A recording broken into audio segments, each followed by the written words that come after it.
एक बार कालू कौवा दाना के खोज में इंसानों के गांव में पहुंच जाता है और वहां पर जाने के बाद उसे एक पक्षी पिंजड़े में बंद दिखाई देता है। तभी कालू कौवा कहता है, अरे ये पक्षी तो मुझे देखा देखा सा लग रहा है। लगता है इसे मैंने कहीं पहले देखा है।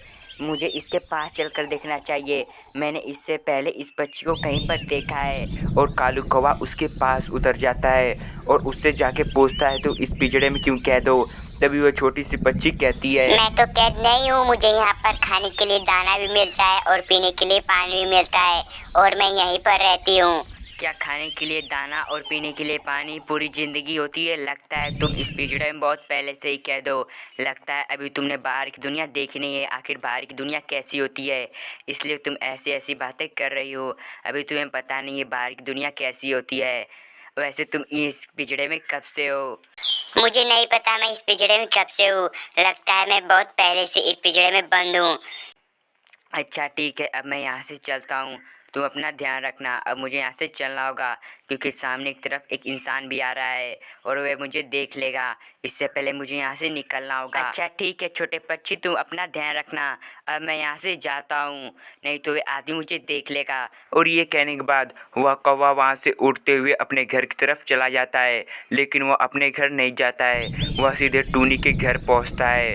और उसके घर आने के बाद टूनी उसे देखकर पूछती है, अरे कौवे भैया, तुम यहाँ पर क्यों आए हो? तभी कौवा कहता है, टूनी, जो तुम्हारा बच्चा आंधी और तूफान में तुमसे अलग हो गया था, उसको मैंने आज इंसानों के गांव में देखा है। अक्सर मैं उनके गांव में जाया करता हूं खाना के तलाश में, और तभी मैं एक पेड़ पे बैठा था और तुम्हारे बच्चे को मैंने एक पिंजड़े में बंद देखा और मैंने सोचा कि मैं तुम्हें बता देता हूं। लेकिन ये तो मुझे नहीं पता कि वे शायद तुम्हारा ही बच्चा है। लेकिन मुझे ऐसा लगा कि शायद वे तुम्हारा बच्चा है। मुझे देखा देखा तो वे लग रहा था, इसलिए आके मैंने तुम्हें बता दिया। अब तो वे काफ़ी बड़ा भी हो चुका है। हाँ कौवे भैया, मुझे तो आज भी अपने बच्चों की याद आती है।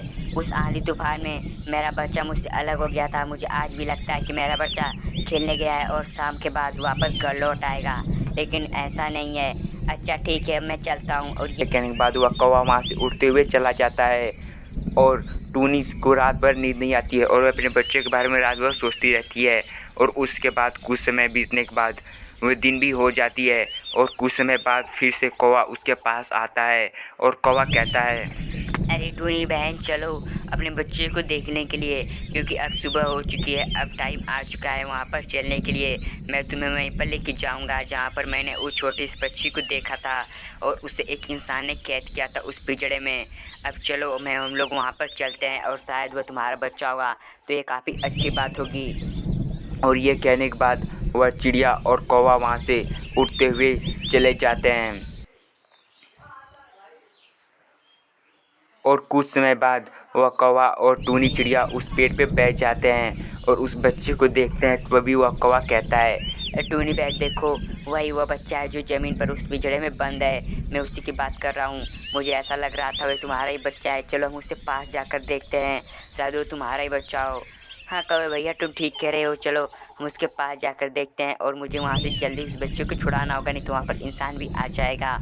और ये कहने के बाद वह कौवा और चिड़िया ज़मीन पर नीचे उतर जाते हैं और उस पिंजड़े के पास जाते हैं।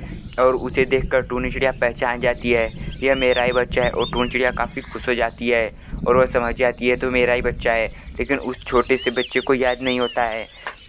और कौवा और टूनी चिड़िया मिलकर उस बच्चे को याद दिलाते हैं कि तुम आंधी और तूफान में मुझसे दूर हो गई थी। और उस टूनी चिड़िया के बच्चे को भी सब चीज़ें याद आ जाती है और वह समझ जाती है तो यह मेरी माँ है, और वह काफ़ी खुश हो जाती है। तभी वहाँ पर एक इंसान आ जाता है जिसे देखकर वे तीनों डर जाते हैं। तभी कोई इंसान कहता है, तुम लोग यहाँ पर क्यों आए हो? चले जाओ, यह मेरा पक्षी है। तभी टूनी और कौवा उसे कहते हैं कि ये पक्षी मेरा, ये बच्चा हमारा है। यह मुझसे आंधी और तूफान की वजह से अलग हो गया था और इतनी दिनों तक मुझसे दूर रहा। अब मुझे इसे वापस कर दो, इससे पिंजड़े में से आज़ाद कर दो, मैं अब इसे लेके जाऊंगी। लेकिन वह आदमी को उस पर दया आ जाती है टूनी पे, और वह कहता है, ठीक है, अब मैं इस बच्चे को तुम्हें दे देता हूँ। और टूनी यह बात सुनकर काफ़ी ज़्यादा खुश हो जाती है और टूनी को लगता है उसका बच्चा उसे वापस मिल जाएगा। और कुछ समय बाद वह किसान उस चिड़िया को, पक्षी को उसके पिंजड़े में से कैद आज़ाद कर देता है। और उसके बाद टूनी और कौवा और उसके साथ टूनी का बच्चा, वे तीनों वहाँ से उठते हुए वापस अपने घर चले जाते हैं। और वह उसी अपने घर पहुंच जाते हैं और वह काफ़ी ज़्यादा खुश होते हैं क्योंकि अब उसका बच्चा बहुत दिनों बाद मिल चुका है। और यह देखकर टूनी काफ़ी ज़्यादा खुश होती है और टूनी का बच्चा भी काफ़ी ज़्यादा खुश होता है अपनी माँ से मिलकर और वे काफ़ी ज़्यादा खुश होते हैं। और इस तरह टूनी का बच्चा मिल जाता है, उस पिंजरे में से आज़ाद हो जाता है कौवा की वजह से। दोस्तों ये वीडियो अच्छा लगा तो लाइक कर देना और दोस्तों चैनल को सब्सक्राइब करने के बाद नोटिफिकेशन बिल को प्रेस कर देना। दोस्तों आपको नीचे एक रेड कर सब्सक्राइब कर दिख रहा होगा, दोस्तों आप उस पर क्लिक करके जल्दी से इस चैनल को सब्सक्राइब कर लीजिए और दोस्तों नोटिफिकेशन बिल को प्रेस कर दीजिए आगे भी इस तरह की टूनी कार्टून वीडियोस और कहानी देखने के लिए और दोस्तों कार्टून देखने के लिए, हिंदी कहानी देखने के लिए। तो दोस्तों जल्दी इस वीडियो को लाइक करके चैनल को सब्सक्राइब कर दीजिए और दोस्तों नोटिफिकेशन बिल को प्रेस जोर से कर देना आगे भी इस तरह की कार्टून और कहानी देखने के लिए। तो दोस्तों आज की वीडियो में इतना ही, मिलते हैं किसी नेक्स्ट वीडियो में, तब तक के लिए थैंक्स फॉर वाचिंग। और दोस्तों जाते जाते वीडियो को लाइक कर देना और दोस्तों चैनल को सब्सक्राइब करने के बाद नोटिफिकेशन बेल को प्रेस कर देना आगे कार्टून वीडियोस देखने के लिए। तो और कौवा और चिड़िया वहाँ से वापस चले जाते हैं और काफ़ी खुश होते हैं और टूनी चिड़िया और बच्चे खुश हो जाते हैं, काफ़ी खुश होते हैं वे चिड़िया। दोस्तों वीडियो को लाइक करें, चैनल को सब्सक्राइब करें, thanks for watching this video.